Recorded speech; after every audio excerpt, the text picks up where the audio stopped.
Cinema ఇండస్ట్రీలో అమ్మాయిలు హీరోయిన్లు కావాలంటే మొదట వారికి తగిలేది మాణిక్యం గాళ్లే. ఇక్కడ మాణిక్యం అంటే పేరు కాదు, మనీ సినిమాలో క్రియేట్ అయిన ఓ బ్రాండ్. వీళ్ళు ప్రతి చోట ఉంటారు. అందమైన అమ్మాయిలు సినిమా అవకాశాల కోసం తిరుగుతున్నారని తెలిస్తే అంతే సంగతులు. ఇక మనం ఖడ్గన్ సినిమాలో కూడా చూసాం. ఇప్పుడే ఇంతకు ముందే వెంకటేష్ బాబు నీలాంటి అమ్మాయి కోసమే చూస్తున్నాడు అని నీకు సినిమా ఛాన్స్ ఇప్పిస్తానంటూ ఏకంగా డైరెక్టర్ దగ్గరకు తీసుకెళ్లి హీరోయిన్ ను బెడ్డెక్కిస్తాడు రఘుబాబు. కానీ బయట అంతకంటే దారుణం. ఇలాంటి పేరు మోసిన మాణిక్యం తమిళ సినిమా ఇండస్ట్రీలో ఒకడున్నాడు. అతని పేరు రమేష్ శంకర్. సినిమా డైరెక్టర్ అవ్వాలని విలేజ్ నుంచి వచ్చాడు. సరైన టాలెంట్ లేకున్నా ఊహల్లో బ్రతకటం చాలా మందికి కామన్ గా ఉండే అలవాటు. ఈ రమేష్ ఆ కోవకి చెందినవాడే. అయినా దానిని ప్యాషన్ అని కొంతమంది చెప్పుకొని కాలం వెళ్లబుచ్చుతూ ఉంటారు. అయితే ఈ విషయాన్ని ఆలస్యంగా గుర్తించిన రమేష్ ఏకంగా టాలెంట్ ఏజెన్సీ అని ఒక దుకాణం తెరిచాడు. ఇతనికి నిజంగానే కొంతమంది దర్శకులతో పరిచయాలున్నాయి, నిర్మాతలతో కూడా పరిచయాలున్నమాట వాస్తవమే. కానీ అతని పరిచయాలన్నీ కూడా అందమైన అమ్మాయిలకు ఆశ చూపించి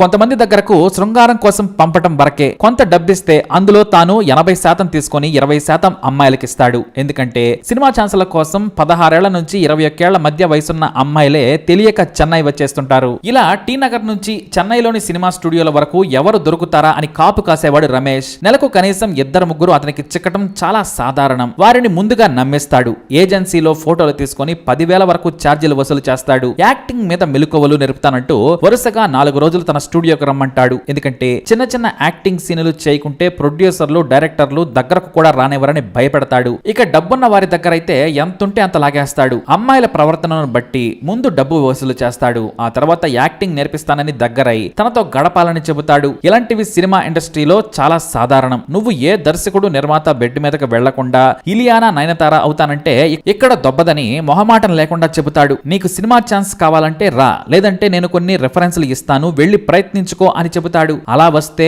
ముందు డబ్బు, ఆ తర్వాత హీరోయిన్ చేస్తానని తన గదికి పిలిపించుకొని ఎంజాయ్ చేస్తాడు మాస్టర్. ఇక చెన్నైలో ఎక్కడో బయట హాస్టల్లో ఉండడం ఎందుకు, తన దగ్గరే ఫ్రీగా ఉండమని కూడా చెబుతాడు. ఎందుకంటే అతను వారిని అనుభవించొచ్చనేది ప్లాన్. అలా కొన్ని వందల మందిని మోసం చేశాడు ఈ రమేష్ శంకర్. తమిళనాడులో అమ్మాయిలు సినిమా వేషాల కోసం ప్రయత్నిస్తే తెలిసిన వారు ముందు ఈ రమేష్ గురించి చెబుతారు. అక్కడ టాలెంట్ ఏజెన్సీ అని ఒకటి ఉంటుంది. వాడి దగ్గరకు మాత్రం వెళ్లొద్దని ముందే హెచ్చరిస్తారు. ఎందుకంటే వాడు చేసిన మోసానికి సినిమాలే వద్దు బాబోయ్ అని కొన్ని వందల మంది పారిపోయారు. ఇక యువకులైతే ఎంతో కొంత ఫీజు తీసుకొని తనకు తెలిసిన అసిస్టెంట్ డైరెక్టర్లకు ఫోన్ చేసి జూనియర్ ఆర్టిస్టు మాదిరిగా చేయమని పంపిస్తాడు. ఇలానే రమేష్ దగ్గరకు ఒక మధ్య తరగతి అమ్మాయి వచ్చింది. మంచి అందం, రంగు, నటించే టాలెంట్ ఉన్న అమ్మాయి హీరోయిన్ కావాలని ప్రయత్నించింది. ఆమె దగ్గర డబ్బుందని చెప్పి తానే డైరెక్షన్ చేస్తానని ఒక కథ రాసుకున్నాడు. నిన్నే హీరోయిన్ చేస్తానని నమ్మించాడు. చివరకు లొంగ తీసుకుని పెళ్లి కూడా చేసుకున్నాడు. ఏడాది తర్వాత ఆమెనే హీరోయిన్ గా పెట్టి సినిమా మొదలు పెట్టాడు. సినిమా కోసం తన తండ్రి మీద ఒత్తిడి చేసి 3 ఎకరాల భూమిని తనఖా పెట్టించింది సదరు అమ్మాయి.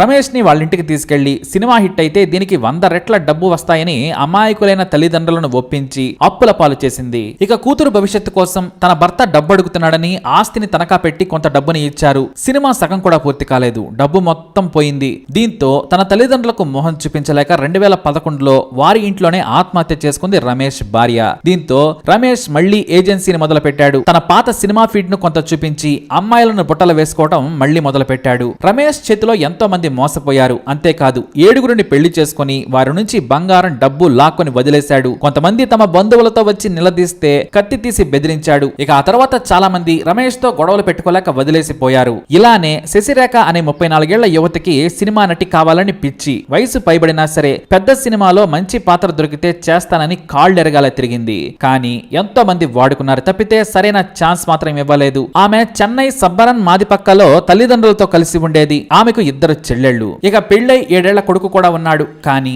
ఆమె సినిమా పిచ్చి కారణంగా భర్త వదిలేశాడు. దీంతో కొడుకును చదివించుకుంటూ చిన్న చిన్న పనులు చేసుకుంటూ జీవించేది. అయితే ఆమెకు జూనియర్ ఆర్టిస్టులతో కొంతమంది అసిస్టెంట్ డైరెక్టర్లతో కూడా పరిచయాలున్నాయి. ఆ క్రమంలోనే అప్పుడప్పుడు చెన్నైలోని తన జూనియర్ ఆర్టిస్టు స్నేహితులను కలిసేది. మంచి పాత్రల కోసం ప్రయత్నించేది. యాక్టింగ్ మీద నిజంగా ఆమెకు మంచి టాలెంట్ ఉంది. అందం తక్కువైన నటనలో శశిరేఖ పర్ఫెక్ట్. కానీ ఆమె స్కిల్స్ ను ఎవరూ గుర్తించలేదు. చివరకు రమేష్ చేతిలో పడింది శశిరేఖ. ఆమె దగ్గర 4 లక్షల రూపాయలు తీసుకొని ఏడాది పాటు తిప్పుకున్నాడు. సినిమా వాళ్ళతో పరిచయాలు చేశాడు. కానీ వర్కౌట్ కాలేదు. ఆ సమయంలోనే ఒంటరిగా ఉంటున్న శశిరేఖ అతని మాటలకు లొంగిపోయి రమేష్ తో సహజీవనం చేయటం మొదలు పెట్టింది. అలా 3 నెలలు గడిచిపోయాయి. ఆ తర్వాత డబ్బులు అడుగుతుందని ఏకంగా పెళ్లి చేసుకుని ఆమె నోరు మూయించేశాడు. ఇక ఇద్దరు భార్యాభర్తలుగా ఆమె బంధువుల్లో కూడా చలామణి అయ్యారు. అయితే రమేష్ ఆమెకు సినిమా హీరోయిన్ గా ఛాన్స్ ఇప్పించలేదు. కానీ తన సొంత సొంత టాలెంట్ తో హీరోయిన్ గా అవకాశం సంపాదించింది శశిరేఖ. నాలై మొదల్ కుడిక్క మట్టెన్ అనే మూవీలో కీ రోల్ సంపాదించింది. పేరు మార్చుకుని మరీ గ్రాండ్ గా తన కెరీర్ ను మొదలు పెట్టింది. 2014లో షూటింగ్ మొదలైంది. అయితే షూటింగ్ కోసం తాను వేరువేరు ప్రాంతాలు తిరుగుతూ ఉండడంతో తన కొడుకును తల్లిదండ్రుల దగ్గరకు పంపింది. భర్త చెన్నైలోనే ఉన్న వేరువేరు లొకేషన్స్ లో షూటింగ్ కోసం శశిరేఖ వెళ్ళింది. అయితే ఈ గ్యాప్ లోనే కేరళ నుంచి పారిపోయి వచ్చిన లౌక్య అనే అమ్మాయిని బుట్టలో వేశాడు రమేష్. ఆమెకు చెన్నైలో తెలిసిన వారెవరూ లేరు, చేతిలో పెద్దగా డబ్బులు కూడా లేవు. దీంతో రమేష్ కు కావాల్సింది ఆ అమ్మాయి అందం. చూడటానికి అందంగా ఉన్న లౌక్య సినిమాల్లో నటించాలని ఆశగా రావడంతో మళ్లీ మాటలు చెప్పి ఆ అమ్మాయిని పడేశాడు. లౌక్య కూడా రమేష్ ను వాడుకుని లైఫ్ లో సెటిల్ కావాలనుకుంది. ఇద్దరు ఇంట్లో గడిపారు. అయితే ఆ రోజు చెన్నైలోనే షూటింగ్ పూర్తి కావడంతో అర్ధరాత్రి ఇంటికి వచ్చింది శశిరేఖ. ఆమె వారం వరకు రానని చెప్పడంతో లౌక్యను తీసుకొచ్చి ఇంట్లో పెట్టుకున్నాడు. శశిరేఖ వచ్చేసరికి లౌక్య ఉండడంతో ఆమె ఎవరని నిలదీసింది. సినిమా ఛాన్సుల కోసం వచ్చింది, నాకు చెల్లెలు లాంటిది, తెలిసిన అమ్మాయే, కేరళ నుంచి వచ్చిందని చెప్పాడు. కానీ రమేష్ మాటలను ఆమె అస్సలు నమ్మలేదు. నాకంటే ముందు నువ్వు ఆరడజను పెళ్లిళ్లు చేసుకున్నావు, నాకు కూడా చెవిలో పూలు పెడుతున్నావా అంటూ రాత్రికి రాత్రే లౌక్యను బయటికి పంపింది శశిరేఖ. తెల్లారే వరకు ఇంటి ముందే భయంతో కూర్చుండిపోయింది లౌక్య. తెల్లారిన తర్వాత లౌక్యకు 2000 రూపాయలు ఇచ్చి ఒక హాస్టల్లో ఉంచాడు రమేష్. అంతేకాదు శశిరేఖను వదిలించుకునేందుకు, లౌక్యతో కలిసి ఉండేందుకు మాస్టర్ ప్లాన్ వేశాడు. శశిరేఖ బాధ భరించలేక ఆమెను చంపితే తప్ప మనం కలిసి ఉండలేము అనుకున్నాడు. ఇక మరోవైపు లౌక్య కూడా లౌక్యం లేని మాటలు మాట్లాడింది. నీకోసం నేను ఏదైనా చేస్తాను, మనం కలిసి ఉందామని చెప్పింది. దీంతో సమయం చూసి చంపేద్దామని ఇద్దరు ప్లాన్ చేశారు. అయితే రమేష్ పై డౌట్ తో రమేష్ కు చెప్పకుండానే పోలీస్ స్టేషన్ కు వెళ్లి గృహహింసతో పాటు తన కొడుకును కిడ్నాప్ చేశాడని కేసు పెట్టింది శశిరేఖ. పోలీసుల విచారణ చేయగా ఆమె కొడుకు కిడ్నాప్ కాలేదని ఫేక్ కేసు పెట్టిందని తెలిచారు. కానీ అప్పటి వరకు కూడా పెళ్లి చేసుకుని శశిరేఖను హింసించడం మొదలు పెట్టాడు రమేష్. దీంతో గృహహింస కేసును సీరియస్ గా తీసుకున్నారు పోలీసులు. రమేష్ ను కౌన్సిలింగ్ కి పిలిచారు. ఎప్పుడు పిలిస్తే అప్పుడు రావాలని వార్నింగ్ కూడా ఇచ్చారు. ఇక ఇంటికి వెళ్లిన తర్వాత రమేష్ తన భార్య శశిరేఖతో గొడవ పడ్డాడు. నా డబ్బులు తీసుకుని మోసం చేసి మరో అమ్మాయిని ట్రాప్ చేశావా అంటూ భర్తను నిలదీసింది శశిరేఖ. దీంతో కోపంతో ఆమెను గట్టిగా కొట్టి గొంతు నులిమాడు. చాలా బలహీనంగా ఉన్న శశిరేఖ నిమిషంలో చనిపోయింది.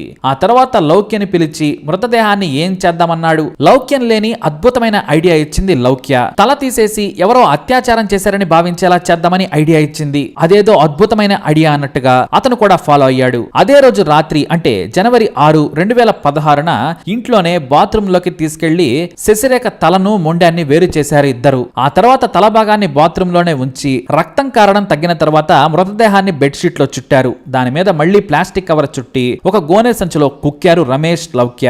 తెల్లవారుజామున బైక్ పై తమ ఇంటికి 2 కిలోమీటర్ల దూరంలో ఒక చెత్త కుండి పక్కన పడేసొచ్చారు. 2 రోజుల తర్వాత తల భాగాన్నేమో రామాపురం కెనాల్లో విసిరేసి వచ్చారు. శశిరేఖ పేడ విరగడైందని రమేష్, లౌక్యలు ఎంజాయ్ చేయడం మొదలు పెట్టారు. ఒక పక్క శశిరేఖ తల్లిదండ్రులు ఫోన్ చేస్తే ఆమె షూటింగ్ కోసం కేరళ వెళ్ళిందని అబద్ధాలు చెప్పాడు. ఇక 2-3 రోజుల తర్వాత నన్నెందుకు అడుగుతున్నారు, నాకు మాత్రం ఆమె చెప్పి వెళ్ళిందా అని శశిరేఖ తండ్రిని తిట్టాడు రమేష్. దీంతో ఆమెనే తిరిగి వస్తుందిలే అనుకున్నారు. ఇక మరోవైపు గొర్రెలు మేపుకునే వ్యక్తి అటు నుంచి వెళుతూ ఉండగా కుక్కలు ప్లాస్టిక్ కవర్ ను చించడంతో మొండెం భాగం బయటకు రావడాన్ని చూశాడు గొర్రెల కాపరి. వెంటనే 100కు డయల్ చేసి సమాచారం ఇచ్చాడు. అప్పటికే మృతదేహం నుంచి దుర్వాసన వస్తోంది. పోలీసులు మృతదేహాన్ని స్వాధీనం చేసుకుని పోస్ట్ మార్టం నిర్వహించారు. మిస్సింగ్ కంప్లైంట్ కూడా లేకపోవడంతో సదర మహిళ ఎవరై ఉండొచ్చని విచారణ చేశారు. చివరకు ఆమె ఫింగర్ ప్రింట్స్ ను సేకరించి ఆధార్ డీటెయిల్స్ ని తీసుకున్నారు పోలీసులు. ఇక ఆమె ఆధార్ లో ఉన్న అడ్రస్ కు వెళితే అక్కడ శశిరేఖ కానీ బంధువులు కానీ లేరు. మరోవైపు ఆధార్ ఫోన్ నంబర్ వేరే వాళ్ళు తీసుకున్నట్టు తేలింది. దీంతో విచారణ అంతటితో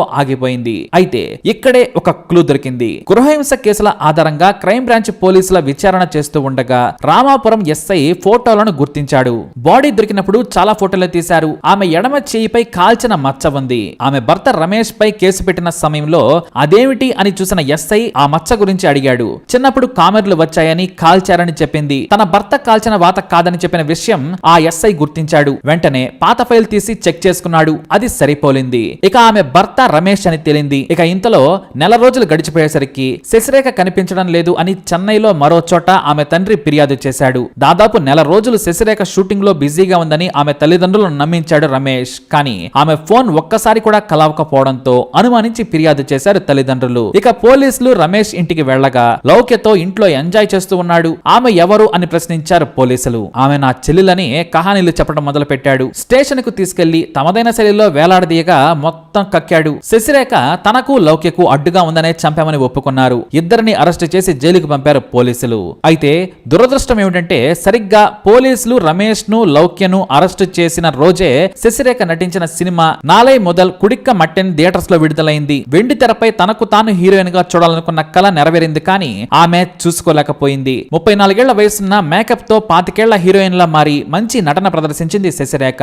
ఆ సినిమాను చూపించి పెద్ద సినిమాల్లో అవకాశాలు సంపాదించేంత తెలివి ఆమెకుంది. నటన కోసం ప్రాణాలైనా ఇచ్చే శశిరేఖ రమేష్ అమ్మాయిల పిచ్చి కారణంగా జీవితమే అర్ధాంతరంగా ముగిసిపోయింది. ఆమె 7 ఏళ్ల కొడుకు అనాథయ్యాడు. అలా ఓ హీరోయిన్ జీవితం సినిమా బ్రోకర్ చేతిలో నాశనమైంది. మరి వీరికి ఎలాంటి శిక్ష పడాలి? మీ అభిప్రాయాన్ని కమెంట్ ద్వారా తెలియజేయండి. అలాగే ఇలాంటి ఇన్ఫర్మేషన్స్ కోసం వీడియోని లైక్ చేయండి, షేర్ చేయండి, మా ఛానల్ని సబ్స్క్రైబ్ చేసుకోండి.